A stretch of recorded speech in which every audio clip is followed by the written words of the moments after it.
Hello students, आज हम future perfect tense को डिस्कस करेंगे। फ्यूचर परफेक्ट टेंस मतलब फ़ेल मुस्तकबिल मुकम्मल। जब फ्यूचर में आपका कोई काम मुकम्मल हो जाए तो हम उसको फ्यूचर परफेक्ट टेंस कहते हैं, मतलब फ़ेल मुस्तकबिल मुकम्मल। उर्दू में इसको इसकी ये पहचान होती है। उर्दू के ऐसे फिर जिनके आखिर में चुका होगा, चुकी होगी, चुके होंगे वगैरह आए तो वो फ्यूचर परफेक्ट के फ़िक्रे होते हैं। वो खाना खा चुका होगा, बारिश थम चुकी होगी। उर्दू के ऐसे फ़िक्रे जिनके आखिर में होगा, होंगे वगैरह हैं, वो भी इस टेंस के हिस्सा होंगे। मतलब अगर किसी फ़िक्रे में चुका, चुकी, चुके वगैरह के अलावा गा, गेगी भी आ जाए और ये बड़ी ये छोटी ये आ जाए, फिर भी फ्यूचर परफेक्ट टेंस का हिस्सा होंगे। फ्यूचर परफेक्ट टेंस तो बनाते कैसे हैं? मैं ख़त लिख चुका होगा, मैंने ख़त लिख चुका होगा, उसने नज़म पढ़ ली होगी। मतलब कोई काम मुकम्मल होने की आइडेंटिफिकेशन करे तो वो फ्यूचर परफेक्ट टेंस होगा। इसमें फॉर्म ऑफ द वर्ब कौन सी यूज़ होती हैं? परफेक्ट में हमने पहले भी देखा कि इस टेंस में फेल की थर्ड फॉर्म इस्तेमाल होती है। हमेशा से परफेक्ट में फेल वर्ब की थर्ड फॉर्म यूज़ करते हैं। हमने प्रेजेंट परफेक्ट में भी देखा, third form of the verb use किया। हमने पास्ट परफेक्ट में भी देखी, third form of the verb. अब फ्यूचर में भी third form of the verb use होगी। उसके बाद इमदादी फेल इस टाइम इमदादी फेल शैल हैव, विल हैव इस्तेमाल होते हैं। ठीक है, मतलब हेल्पिंग वर्ब उस जैसे कि पिछले टेंसेस में डिफरेंट थे, इसमें उस लिहाज से डिफरेंट है, हम डिफरेंट यूज़ करेंगे।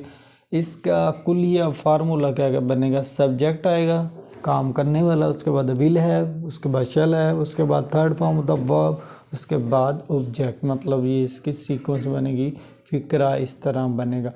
उसके बाद अफर्मेटिव या मुस्बत फ़िक्रे क्या होते हैं और कैसे बनाते हैं? इस टेंस के मुस्बत फ़िक्रे तर्जमा दर्ज कुली के मुताबिक यानी सबसे पहले फ़ाइल, फिर इमदादी फेल, फिर विल हैव, शैल हैव, फिर फॉर्म जो है थर्ड यूज़ होगी और आखिर में मफूल यूज़ करेंगे। Subject plus will have plus shall have plus third form of the verb plus object.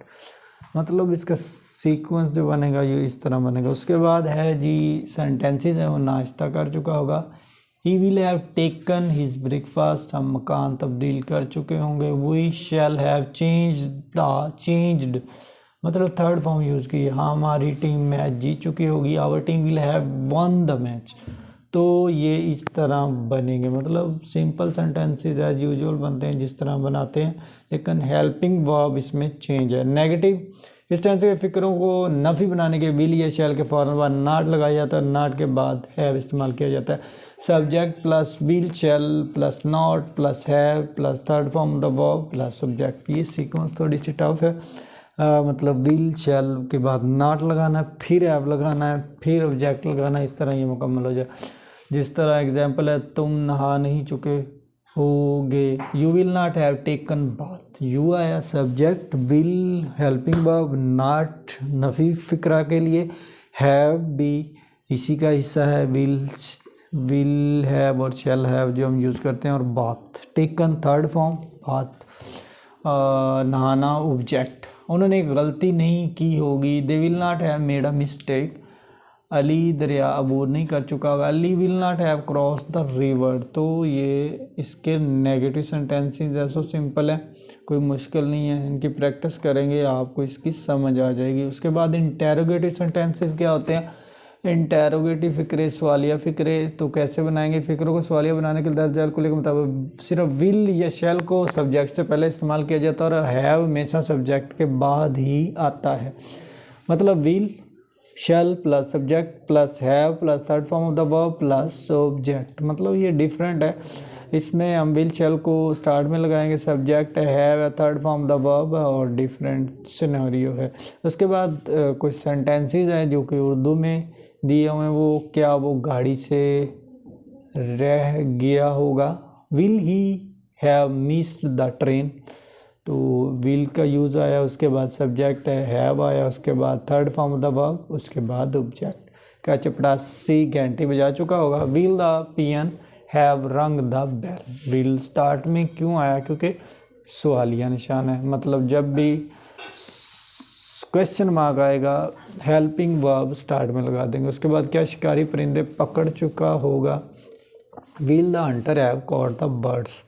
इसमें नोट क्या है, इस टेंस में आमतौर दो कामों के होने का ज़रूरत है, जिनमें से एक काम किसी दूसरे काम के शुरू होने से पहले ख़त्म हो चुका हो। जो काम पहले ख़त्म होगा उसका तर्जमा फ्यूचर परफेक्ट में, और जो बाद में होगा उसका प्रेजेंट इंडेफिनेट में करेंगे। ये बड़ी ही इम्पोर्टेंट चीज़ है, बड़ी अहम चीज़ है।